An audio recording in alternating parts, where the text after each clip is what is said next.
بسم اللہ الرحمن الرحیم۔ سورہ بقرہ تیسرا پارہ چھٹا رکوع۔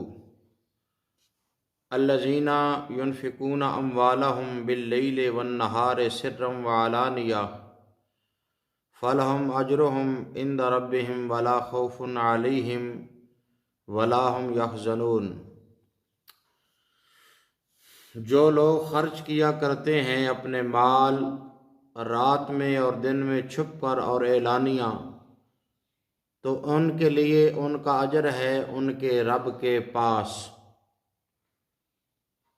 اور نہ انہیں کوئی خوف ہے اور نہ وہ غمگین ہوں گے۔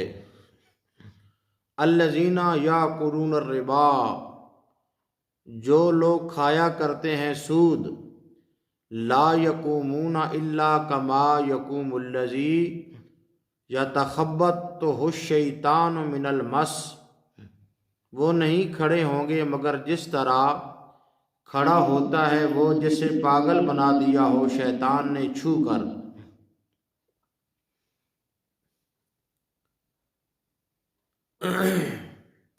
ان کلمات میں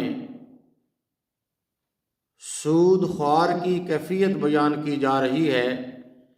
فرمایا جیسے آسیب زدہ پاگل ہوتا ہے اور وہ آدمی عجیب و غریب حرکتیں کرتا ہے جنہیں دیکھ کر انسان ہنسی ضبط نہیں کر سکتا، اسی طرح یہ سود خور بئی حشمت و جاہ دولت کی محبت میں یوں مارے مارے پھرتے ہیں، اور ان کی ایسی نامعقول باتیں اور ناشائستہ حرکتیں سرزد ہوتی ہیں کہ دیکھنے والے کو یہ گمان ہوتا ہے کہ شاید ان پر کسی چیز نے تسلط جما رکھا ہے، ان کی دنیاوی زندگی بھی یوں ہی گزرے گی اور قیامت کے دن بھی ان کا یوں ہی حشر ہوگا۔ ذالک بانہم قالوا انما البیع مثل الربا، یہ حالت اس لیے ہوگی کہ وہ کہا کرتے تھے کہ سوداگری بھی سود کی مانند ہے۔ وَأَحَلَّ اللَّهُ الْبَيْعَ وَحَرَّمَ الرِّبَا، حالانکہ حلال فرمایا ہے اللہ تعالیٰ نے تجارت کو اور حرام کیا ہے سود کو۔ سود کے جواز کے لیے جو دلیل آج پیش کی جاتی ہے بعین ہی یہی استدلال 14 صدیاں بیشتر غیر متمدن عرب کے سود خوار پیش کیا کرتے تھے، یعنی جب دوسری اجناس کے لین دین میں نفع حاصل کرنا درست ہے تو روپیہ جو ایک جنس ہی ہے اس کے لین دین میں اگر نفع لیا جائے تو اسے حرام کیوں قرار دیا جائے؟ اس کا جواب قرآن حکیم نے یہ دیا کہ دونوں میں بڑا فرق ہے۔ بیع کو اللہ تعالیٰ نے اس کے فوائد کی وجہ سے حلال کر دیا ہے، اور سود کو اس کے نقصانات کی وجہ سے اللہ نے حرام کر دیا ہے۔ بیع خرید و فروخت یہ حلال ہے اور سود یہ حرام ہے، اس لیے ان دو چیزوں کو یکساں کیسے تصور کیا جا سکتا ہے؟ سود کی حرمت کے متعلق بہت کچھ لکھا جا چکا ہے، لیکن جو فاضلانہ بحث حجت الاسلام امام غزالی رحمۃ اللہ تعالی علیہ نے کی ہے اس کا جواب نہیں۔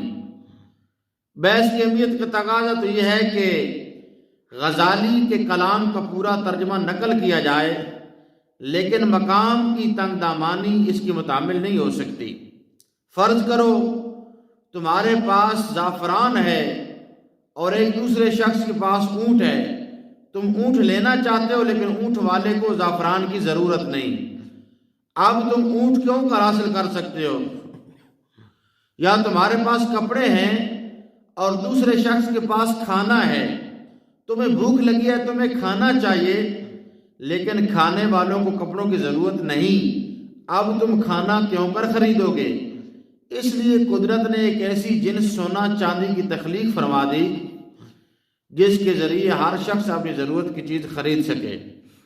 اگر آپ ذرا سا تأمل فرمائیں تو آپ کو پتہ چل جائے گا کہ سونے چاندی کی تخلیق اس حکیم و دانا رب نے اسی مقصد کے لیے فرمائی ہے، اور ان کا اور کوئی فائدہ نہیں ہے۔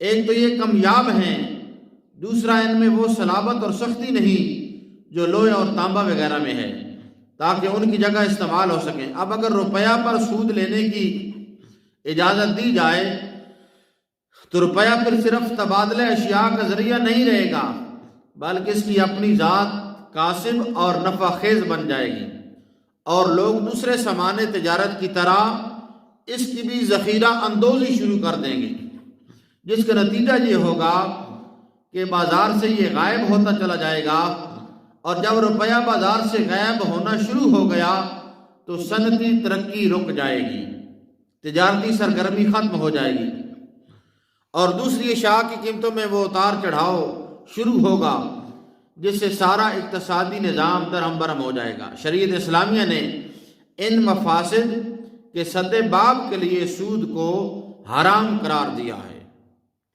فمن جاءہ موعظۃ من ربہ، بس جس کے پاس آئی نصیحت اپنے رب کی طرف سے، فانتہا فلہ ما سلف، تو وہ سود سے رک گیا تو جائز ہے اس کے لیے جو گزر چکا، وَأَمْرُهُ إِلَى اللَّهِ، اور اس کا معاملہ اللہ کے سپرد ہے، وَمَنْ عَادَ فَأُولَٰئِكَ أَصْحَابُ النَّارِ، اور جو شخص پھر سود کھانے لگے تو وہ لوگ دوزخی ہیں، وہ ہمیشہ اس میں رہیں گے۔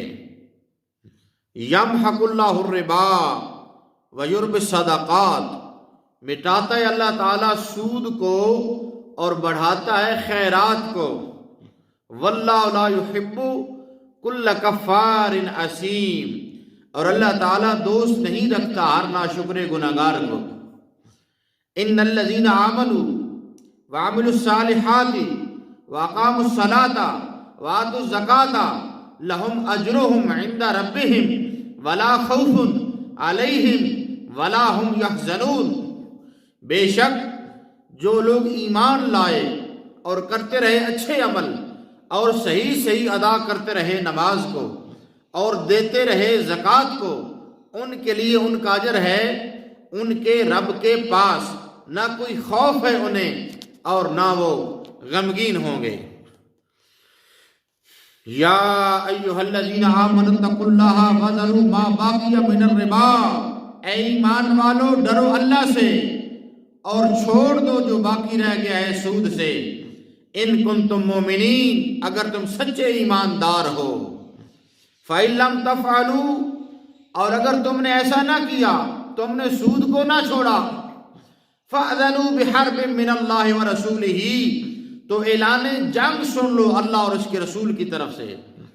جو سود کو نہیں چھوڑتا ہے اور سود میں بدمست ہو گیا ہے، اسے سود کا نشہ چڑھ گیا ہے، وہ سود کھاتا ہے، اے کمزور نادان انسان سوچ، اللہ کی یہ شان ہے کہ اپنے بندوں سے جنگ کرے، لیکن اتنا غصہ ہے، اتنا جلال ہے، اتنا قہر ہے، اتنا غضب ہے کہ رب ذوالجلال نے فرمایا کہ پھر اگر وہ سود سے باز نہیں آتا تو اعلان جنگ سن لو اللہ اور اس کے رسول کی طرف سے۔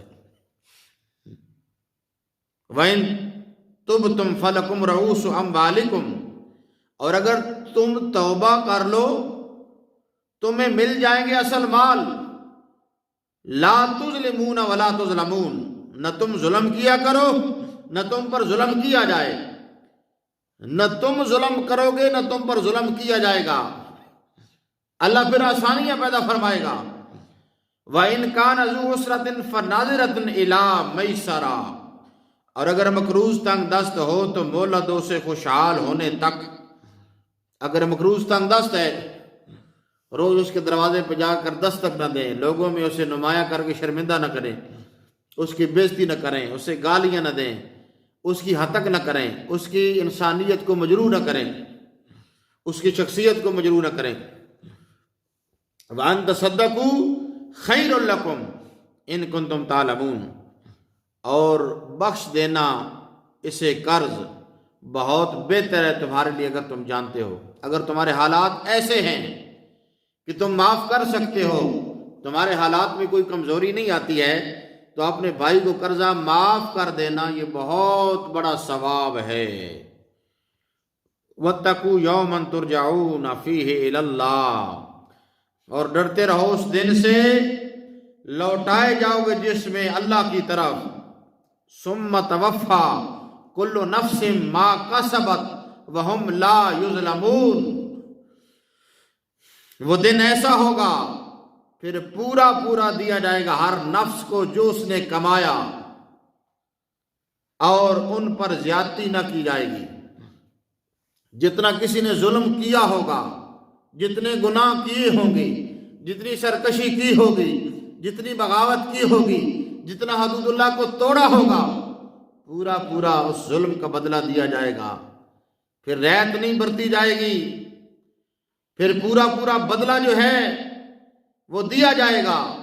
اس لیے اب وقت ہے سنبھلنے کا، سنورنے کا۔ اللہ تعالی ہمیں ہدایت عطا فرمائے۔ اللہ پاک ہمارے جملہ مرحومین کو جنت میں اعلیٰ مقام عطا فرمائے۔ اللہ پاک ہمارے جملہ بیماروں کو شفا عطا فرمائے۔ The great Pakistan YouTube channel کے اندر جتنے بھی اراکین و شاملین ہیں اور جہاں تک یہ پیغام جا رہا ہے، اللہ کریم سب کا حامی و ناصر ہو۔ اللہ سب پر فضل و احسان فرمائے۔ وما علیہ الا البلاغ۔